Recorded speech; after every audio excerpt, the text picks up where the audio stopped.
രാജേശ്വരി, എന്താ നീ വിയർത്തിരിക്കുന്നേ? എന്തു പറ്റി?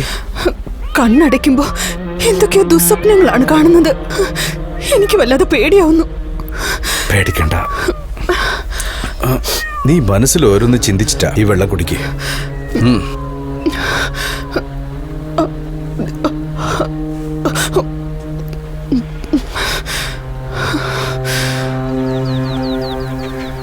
ഹലോ, ഞാൻ രാജേശ്വരിയാ സംസാരിക്കുന്നത്. അത്യാവശ്യ കാര്യമുണ്ട്. ഉടനെ പുറപ്പെട്ടിങ്ങി വരണം. എന്താ കാര്യം? എല്ലാം നേരിട്ട് സംസാരിക്കാം. ശരി, ഞാൻ എത്തിക്കോളാം.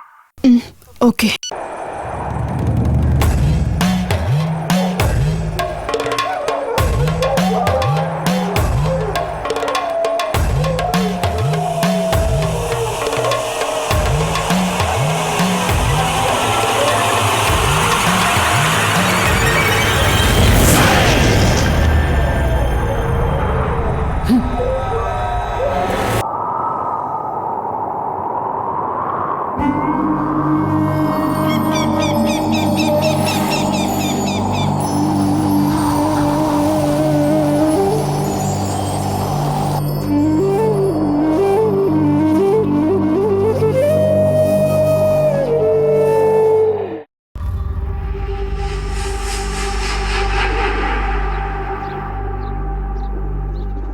നമസ്കാരം തിരുമേനി. നമസ്കാരം.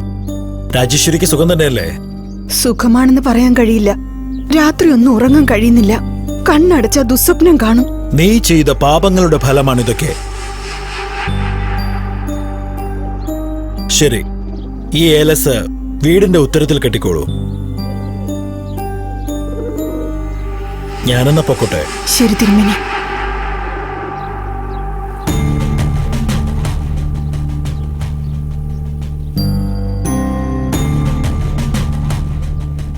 ഒരു ഗതി കിട്ടാത്ത ആത്മാവ് ഇവിടെ അലഞ്ഞു തിരിഞ്ഞു നടപ്പുണ്ട്.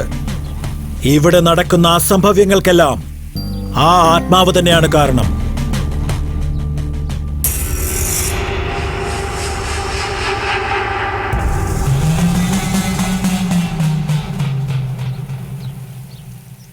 ഈ നാട്ടിൽ പണി തീരാത്ത എന്തെങ്കിലും സംഭവങ്ങളുണ്ടോ? മനസ്സിലായില്ലല്ലോ. ഒരു പണി മുഴുവിപ്പിക്കാതെ എന്തെങ്കിലും വിട്ടുപോയിട്ടുണ്ടോ? അതായത് ദൈവത്തിന്റെ എന്തെങ്കിലും? അതെ സ്വാമി, പല വർഷങ്ങൾക്ക് മുൻപ് തുടങ്ങിയ ദേവി വിഗ്രഹം പകുതിയിൽ വെച്ച് നിർത്തിക്കളഞ്ഞു സ്വാമി. ഞങ്ങൾ ആരൊക്കെയോ വിളിച്ചുകൊണ്ടുവന്ന് നോക്കി സ്വാമി, ഒന്നും ചെയ്യാൻ കഴിഞ്ഞില്ല. അതും മറികടന്ന് എന്തെങ്കിലും ചെയ്താൽ എന്തൊക്കെയോ അനർത്ഥങ്ങൾ നടക്കും. ഈ ശില്പത്തിന്റെ പണി മുഴുവിപ്പിക്കാതെ പോയാ ആ ശില്പി ഇവിടെ വരണം. അന്നേ ഈ പ്രശ്നങ്ങൾക്കൊക്കെ പരിഹാരമാകൂ. പകുതിയിൽ നിർത്തിപ്പോയത് കൊണ്ട് അയാളെ ഞങ്ങളും പോയി കണ്ടില്ല സ്വാമി. നിങ്ങൾ വലിയ തെറ്റാണ് കാണിച്ചത്. ആദ്യം അയാളെ പോയി കാണൂ. ഈ നാടിനും ഇവിടുത്തെ ജനങ്ങൾക്കും യാതൊരു പ്രശ്നവും ഉണ്ടാവാൻ പാടില്ല. അതുകൊണ്ടാ പറയുന്നത്, പോകൂ. ശരി സ്വാമി, ഞങ്ങൾ ഇപ്പൊ തന്നെ പോയി അദ്ദേഹത്തെ കാണാം. മാധവ, നിങ്ങൾ 4 പേര് പോയി ആ ശില്പിയെ വിളിച്ചോണ്ടുവരൂ. വേണ്ട മോനെ, എന്നെ വിട്ടേക്ക്. അങ്ങനെ പറയരുത് സ്വാമി. നിങ്ങൾ ആരംഭിച്ചത് നിങ്ങൾ തന്നെ ചെയ്യണം. ഈ ഇടയായിട്ട് കൈയെല്ലാം വിറച്ചുകൊണ്ടിരിക്കുക. കണ്ണിന് കാഴ്ച പോലും തീരെയില്ല. ദൈവത്തിന്റെ ചിലയായതുകൊണ്ട് നന്നായിട്ട് ചെയ്യണം. ദൈവകോപം ഉണ്ടാകരുത്. ഒരു കാര്യം ചെയ്താലോ, ഞാൻ എന്റെ പേരക്കുട്ടി അയക്കാം. അവൻ എന്നെക്കാളും മിടുക്കനാ. സ്വാമി, ആരെ വേണമെങ്കിലും നിങ്ങൾ അയച്ചോ. ഞങ്ങൾക്ക് ഞങ്ങളുടെ പ്രശ്നം തീരണം, അത്ര തന്നെ. അച്ചാരം വെച്ചിട്ടുണ്ട്, ആളയക്കണം. വരട്ടെ സ്വാമി. വരട്ടെ. പോയിട്ട് വരട്ടെ മോനെ. പോയി വരാം മോനെ. ശരി. ആരൊക്കെ ആരാ മുത്തശ്ശ? എന്തിനാ വന്നത്? മുത്തശ്ശ, എന്തിനാ അച്ചാരം വാങ്ങിച്ചേ? ഞാൻ പുറത്തെ ജോലിക്ക് പോയില്ലെന്നറിയാലോ. ഏറ്റെടുത്ത ജോലി പകുതിയിൽ നിർത്തിയിട്ട് വന്ന പാപമാണ് മോനെ. ആ പാപം ഞാൻ വർഷങ്ങൾക്ക് മുമ്പ് ചെയ്തിട്ടുണ്ട്. എന്ത് പാപം ചെയ്തിട്ട് വന്നുവെന്നോ? നിനക്ക് മനസ്സിലാകില്ല. ഞാൻ ചെയ്ത പാപത്തിന് നീ വരുമെന്ന് സത്യം ചെയ്തിട്ട് വന്നിരിക്കുക. എന്താ മുത്തശ്ശായി പറയുന്നേ? വിശ്വ, എന്റെ പഴയ മുറിയിലെ ഒരു മരത്തിന്റെ പെട്ടിയുണ്ട്, അതെടുത്തോണ്ട് വാ.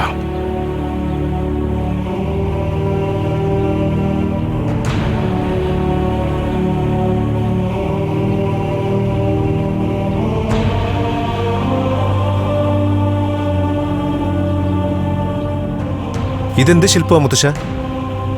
ഇതാണ് നിന്നെ പ്രസവിച്ച അമ്മ. അമ്മയുടെ പേര് മാസാനി.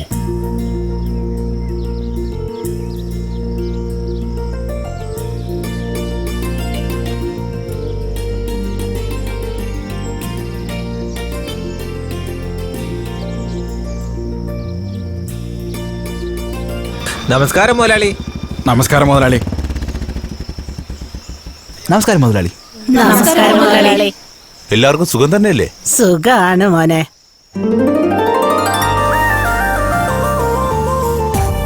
നിനക്ക് നല്ല മനസ്സാ മോനെ. നിന്റെ ഈ മനസ്സിന് ദൈവം നിന്നെ അനുഗ്രഹിക്കും മോനെ.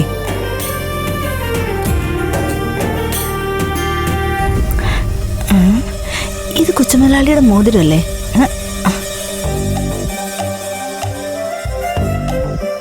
ഇതെന്താ? നീ എന്താ ഇടയിൽ കയറി കൊട്ട നീട്ടിക്കൊണ്ട് നിൽക്കുന്നേ? അതെ, കൂലി അങ്ങോട്ട് അളന്നാ മതി, അല്ലാതെ മുഖം നോക്കേണ്ട കാര്യമില്ല. നീ ഒരു വായാടിയല്ലേ? മര്യാദക്ക് ജോലി ചെയ്യുന്നുണ്ടോ നോക്കിയതാ. അതെന്താ അങ്ങനെ പറഞ്ഞ്? 10 ആള് ചെയ്യേണ്ട ജോലി ഞാൻ ഒറ്റയ്ക്ക് ചെയ്തിട്ട് വന്നിരിക്കുക. അതിനുവേണ്ടി 10 ആളുടെ കൂലി നിനക്ക് തരണമെന്നാണോ? പൊയ്ക്കോ പൊയ്ക്കോ, മര്യാദക്ക് പൊയ്ക്കോ. ആഹാ, പോണ പോക്ക് കണ്ടില്ലേ പെണ്ണിന്റെ? മുതലാളി എടാ, എന്താ തരുന്നേ? എന്റെ മോതിരം കാണുന്നില്ലല്ലോ. മോതിരോ? ആ, ചിലപ്പോ നെല്ലളക്കുമ്പോ കൊട്ടയിൽ അങ്ങനെ പോയി കാണും. ശരി, പോട്ടെ. എല്ലാരും നിക്ക്. മുതലാളിയുടെ മോതിരം കാണാണ്ടേ എല്ലാരും അവരുടെ കൊട്ടയെടുത്ത് ഇവിടെ വെക്ക്. എന്തിനാ നോക്കുന്നേ? ആരെങ്കിലും എടുത്തു ഞാൻ അറിഞ്ഞ അവളെ ഉണ്ടല്ലോ. എന്താ മുതലാളി ഇത്? മോതിരം അഴിച്ച് ഞങ്ങളുടെ കൊട്ടയിലിട്ട പോലെയാണല്ലോ സംസാരിക്കുന്നേ. നോക്കട്ടെ കൊട്ടയിൽ വീണോന്ന്. മാസാനി, ആ, നെല്ല് കുലിയായിട്ട് വാങ്ങിക്കുമ്പോ എന്റെ കൊട്ടയിലാ മോതിരം വീണത്. അതിപ്പോ എന്റെ കയ്യിലുള്ളത്. എന്തിനാടി ഇങ്ങനെ ചെയ്ത്? അവരറിഞ്ഞ എന്താ സംഭവിക്കാന്ന് നിനക്കറിയില്ലേ? ഇനിയിപ്പൊ എന്ത് ചെയ്യും മാസാനി? അറിഞ്ഞ എന്റെ മാനം പോവും. നിന്റെ മാനം മാത്രല്ല, നമ്മുടെ മൊത്തം ആളുകളുടെ മാനം പോവും. എന്താ മുതലാളി ഇത്? നിങ്ങളുടെ പാടത്ത് പണിക്ക് വന്ന ഞങ്ങളെ കള്ളന്മാരാക്കോ നിങ്ങള്? അല്ല, അത് പിന്നെ മോതിരം എവിടെയാ? അതല്ല മുതലാളി, ഒരു സാധനം കാണാതായ അത് തിരിച്ചു കിട്ടണമെങ്കിൽ നമ്മുടെ മനസ്സിൽ ഇഷ്ടദേവനെ മനസ്സൊരുക്കി പ്രാർത്ഥിച്ചാൽ കാണാതെ പോയ സാധനം തിരിച്ചു കിട്ടും. ഞങ്ങളൊക്കെ അങ്ങനെയാ. നീ പറയുന്നത് എനിക്ക് മനസ്സിലാവുന്നില്ല. നിങ്ങളുടെ മോതിരം ഞാൻ കണ്ടുപിടിച്ചു തരട്ടെ? നീ കണ്ടുപിടിച്ചോ? അതെങ്ങനെയാ? സ്വർണമല ദേവി ഞങ്ങളുടെ കുലദൈവം, ശക്തിയുള്ള ദേവി, അഗ്നിയാണ് ദേവി, വായുവാണ് ദേവി, പ്രാർത്ഥിക്കുവിൻ ദേവിയെ, കാണാതെ പോയ മോതിരം കൊണ്ടുതരും ദേവി. കൈ നീട്ടിക്കേ. നീട്ടിക്കോടാ. അന്വേഷണം എന്ന് പറഞ്ഞു വന്ന എല്ലാരും സംശയിക്കില്ലേ? ആ, അതൊക്കെ പോട്ടെ, നിങ്ങളും കൈ നീട്ട്. ഞാനും കൈ നീട്ടണോ? പോയത് എന്റെ മോതിരല്ലേ? ഞങ്ങള് മാത്രം പ്രാർത്ഥിച്ചിട്ട് കിട്ടിയില്ലെങ്കിൽ പിന്നെ കുറ്റം പറയരുത്. നീ ആള് കൊള്ളാലോ പെണ്ണെ. ഈ മഞ്ഞളിന്റെ കൂടെ മോതിരവും വെള്ളത്തിൽ ചേർത്ത് കലക്കിക്കൊള്ളാം.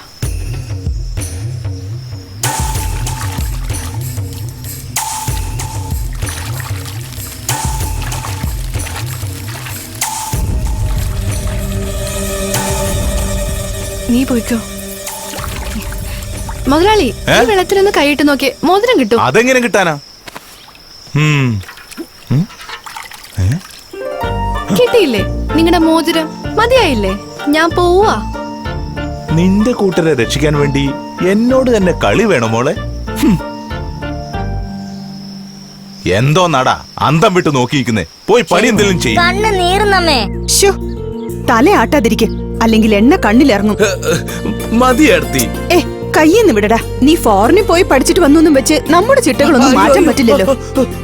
ആഴ്ചയിൽ ഒരിക്കൽ എണ്ണ തേച്ച് കുളിച്ചില്ലെങ്കിലേ ചൂട് തലയിലിറങ്ങി അസുഖങ്ങൾ എന്തെങ്കിലും വരും. അവനെന്ത് ചെറിയ കുട്ടിയാണോ? അവൻ ഒറ്റയ്ക്ക് ചെയ്യില്ലേ? അതെന്താ അങ്ങനെ ചോദിച്ചു കളഞ്ഞത്? ഇവനും എന്റെ മോനെ പോലെ തന്നെയാ. നല്ല ചേട്ടതി, നല്ല അനിയനും.